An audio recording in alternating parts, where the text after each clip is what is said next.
अगर आप मोदी के साथ हैं तो आप राष्ट्रभक्त हैं, अगर आप मोदी के खिलाफ हैं तो आप देशद्रोही। ये मेरा कहना नहीं है, ऐसा कह रहे हैं बेंगलुरु साउथ से बीजेपी कैंडिडेट तेजस्वी सूर्या। उनका कहना है कि if you are with Modi you are with India, if you are against Modi you are anti India.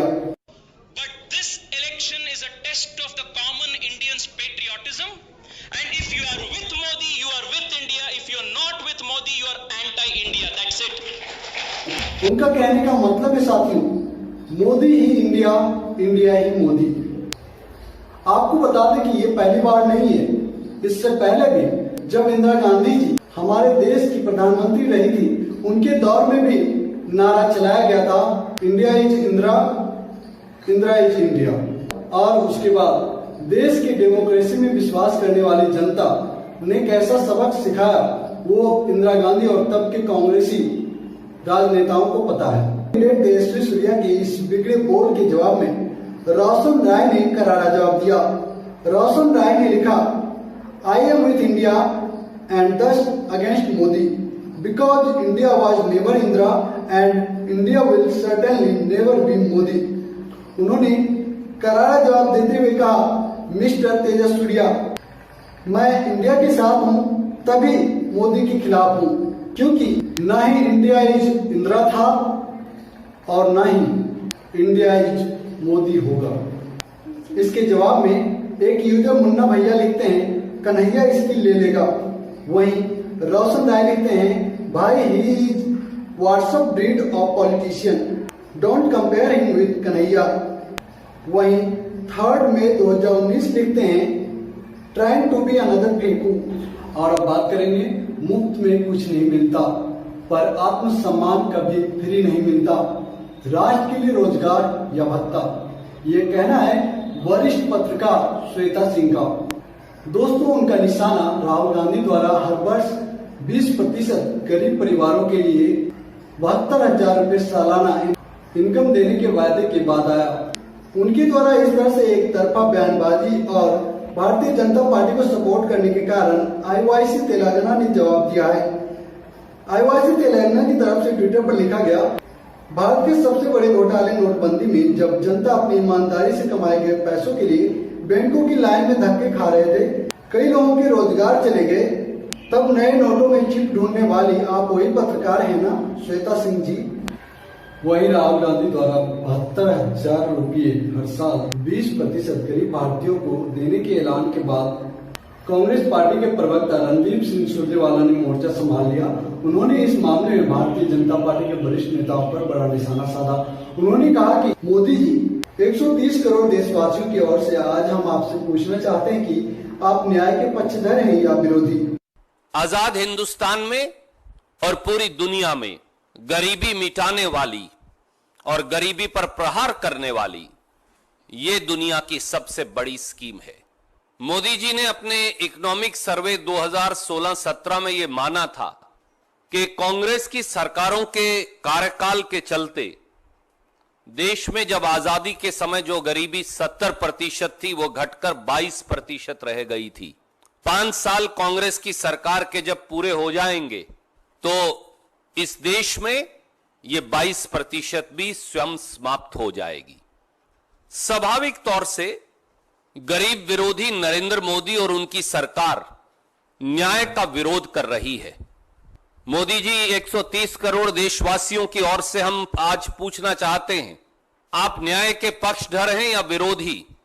क्योंकि कल से आपके सब मंत्रीगण, आपके सब पिछलग्गू नेतागण न्याय स्कीम के विरोध में खड़े हो गए हैं आकर।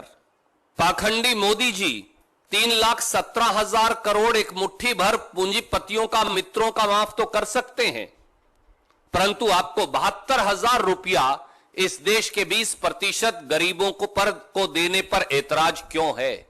पाखंड का सहारा लेने वाले मोदी जी, ये बता दीजिए कि आपके संरक्षण में बैंकों के भगोड़े विजय माल्या, नीरव मोदी, आपके भाई मेहुल चौकसी वे अन्य 1 लाख करोड़ रुपया लेकर देश की जनता की गाड़ी कमाई का विदेश तो भाग सकते हैं, परंतु आपको देश के गरीबों को 72,000 रुपया देने में पीड़ा है। पाखंड के प्रारूप बने मोदी जी, इस देश को बताइए कि आप 10 लाख रुपए का सूट बूट तो पहन सकते हैं, अपना नाम जिस पर खुदा हुआ है लाखों बार, और उसको 4 करोड़ में बेच सकते हैं, परंतु आपको इस देश के गरीब को 72,000 रुपया देने में क्या ऐतराज है? आप विरोध क्यों कर रहे हैं? दोस्तों, आपको बता दें कि भारतीय जनता पार्टी का आईटी सेल प्रोपेगेंडा फैलाने में असफल होता जा रहा है। सोशल मीडिया पर भारतीय जनता पार्टी के लोग कमजोर पड़ते नजर आ रहे हैं। इसके जवाब में भारतीय जनता पार्टी की ओर से 2019 के लोकसभा चुनाव में एक कदम भी पीछे खिसके भारतीय जनता पार्टी के सपोर्ट में नया टीवी चैनल लॉन्च किया गया है, जिसका नाम है नमो। प्रसिद्ध यूट्यूबर ध्रुव लिखते हैं, अविश्वसनीय, अब मोदी 24 घंटे 7 दिन टीवी चैनल पे रहेंगे। तो आपने देखा दोस्तों, तमाम तरह के मोदी भक्ति सिनेमा आने के बाद अब मोदी जी आपके सामने, आपके घरों में टीवी चैनलों के माध्यम से, नमो टीवी चैनल के माध्यम से आपके आंखों के सामने हमेशा रहेंगे और मोदी नामा चलता रहेगा। और अब बारी रोहित सरदाना की, जो रोहित सरदाना भारतीय जनता पार्टी और मोदी सरकार की तरफ से किसानों को हर साल 6,000 रुपये देने के वादे के बाद मुंह सिल गया था, वही रोहित सरदाना जब राहुल गांधी परसों देश के 20% गरीब परिवारों को 72,000 रुपये देने का वादा किया, तो वो क्या कहते हैं सुनिए। रोहित सरदाना कहते हैं कि कांग्रेस की नोट वाली स्कीम से वोट आएंगे। इंदिरा की गरीबी हटाओ और राहुल के गरीबी हटाओ में क्या अंतर है? राहुल के न्याय प्लान से मिलेगी कांग्रेस को संजीवनी, पैसे ले लो, वोट दे दो, दंगल 5 बजे आज तक। ये वही रोहित सरदाना है जिन्हें मोदी सरकार के तमाम वादे, जुमले, चुनावी भाषण पर या तो मुंह सिल जाते हैं या फिर विपक्षियों के सामने सवाल खड़े करते हैं। सत्ताधारी पार्टी के सामने इनकी घिग्गी बन जाती है। दोस्तों, ट्वीट बाजी में अब बात प्रीति चौबे की। प्रीति चौबे लिखती है, भक्तों, तुम मुझे गालियां देकर अपनी संघी भाजपाई संस्कृति का परिचय दे रहे हो और मैं तुम्हारी भलाई की कामना करके अपनी समाजवादी संस्कृति का परिचय दे रही हूँ। ईश्वर आपको और आपके विचारों को सद्बुद्धि दे। साथ ही उन्होंने बीजेपी भगाओ देश बचाओ और संघियों से देश बचाओ को टैग किया है। और अब बात करेंगे कन्हैया की ललकार पर। वरिष्ठ पत्रकार मानक गुप्ता लिखते हैं, कन्हैया कुमार रोज गिरिराज सिंह बीजेपी को सीधे ललकार रहे हैं और गिरिराज जी मैदान में उतरने से कतरा रहे हैं। बेगूसराय की लड़ाई शुरू होने से पहले ही संदेश किया जा रहा है। इस दौरान उन्होंने गिरिराज सिंह बीजेपी और कन्हैया कुमार को टैग किया है। और अब आपको मैं कुछ तस्वीरें दिखाना चाहूंगा। ये तस्वीरें बिहार से है, बिहार के पूर्व उप मुख्यमंत्री तेजस्वी यादव की रैली की, जहां भीड़ बता रही है कि आने वाले दिनों में मंदिर क्या होने वाला है। आपको ये भी बता दें कि ये भीड़ किसी भी तरह से कोई प्रशासनिक दबाव के बाद लोगों को नहीं जुटाया गया है। ये हारी तौर पर लोग अपने नेता को देखने खुद आए हैं।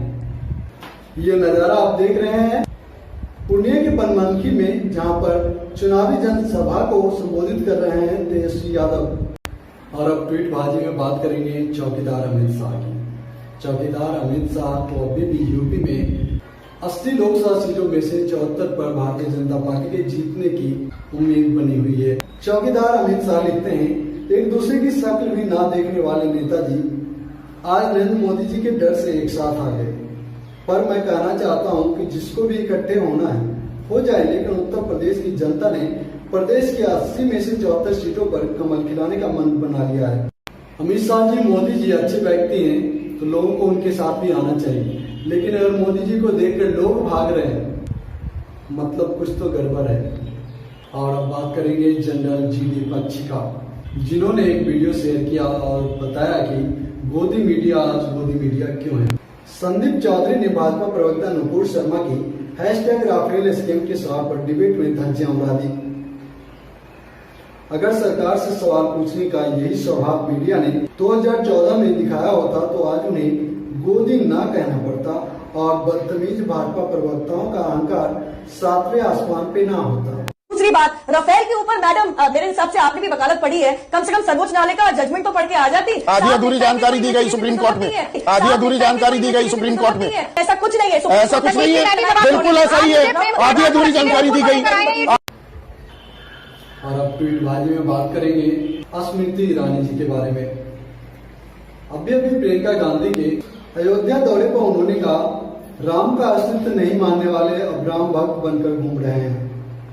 दोस्तों, आपको बता दें कि ये बातें वो नेता बोल रही है जिनके हिंदू होने पर एक बड़ा सवाल खुद उनकी पार्टी ने उठाया था। आपको पता होगा कि पिछले दिनों जब पार्टी ने टिकटार्थियों का नाम घोषित किया था, उनके नाम के सामने स्पेशली तौर पर पारसी लिखा गया था। और अब बात करेंगे अलका लांबा की।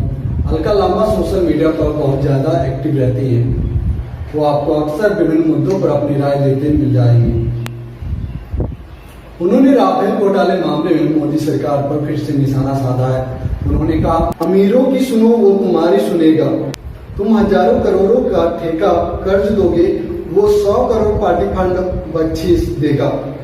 इस दौरान उन्होंने Rafale, airport mines, BJP, Narendra Modi, Nirav Modi, Lalit Modi, Mehul Choksi और चौकीदार चोर है को टैग किया है। और अब बात करेंगे आचार्य प्रमोद कृष्णन द्वारा ट्विटर पर शेयर किया गया एक वीडियो के बारे में, जिसमें मथुरा में हेमा मालिनी योगी आदित्यनाथ की रैली में खाली कुर्सियों का वीडियो दिखाया गया है। ये कार्य केवल मोदी जी कर सकते हैं। But even as the yogi speaks, the crowds begin to trickle out. So we are at a Yogi Adityanath Hema Malini rally in Mathura, and on the stage is Yogi Adityanath. You can hear him speaking, but the crowd is essentially at the front. If you look behind here, you'll find that there are rows and rows of empty chairs, almost 17 to 18 rows of empty chairs. Here, people have also started to leave as the yogi is speaking. इस video का link share करते हुए उन्होंने लिखा, दुकान उठ गई इन पाखंडियों की। और ट्वीटबाजी के इसी कड़ी में एक बार फिर से अलका लांबा का वो ट्वीट जो भाजपाइयों को बहुत चुभेगी। अलका लांबा ने कहा, लोग पूछ रहे हैं, चलो मान लिया आडवाणी जी बूढ़े हो चुके हैं और शत्रुघ्न सिन्हा बागी हो चुके हैं, लेकिन शाहनवाज हुसैन का टिकट क्यों काट दिया? वो तो संघ के दामाद है ना। अब इसका जवाब मैं कैसे दे सकती हूँ? इसका जवाब तो भक्तों को ही देना है। दोस्तों, आप देख रहे थे ट्वीटबाजी न्यूज भारती की ये नई कोशिश है। आपको कैसा लगा कमेंट में जरूर लिखिएगा। अगर अच्छा लगा तो लाइक, शेयर और हमारे चैनल न्यूज भारती को सब्सक्राइब करने में धन्यवाद।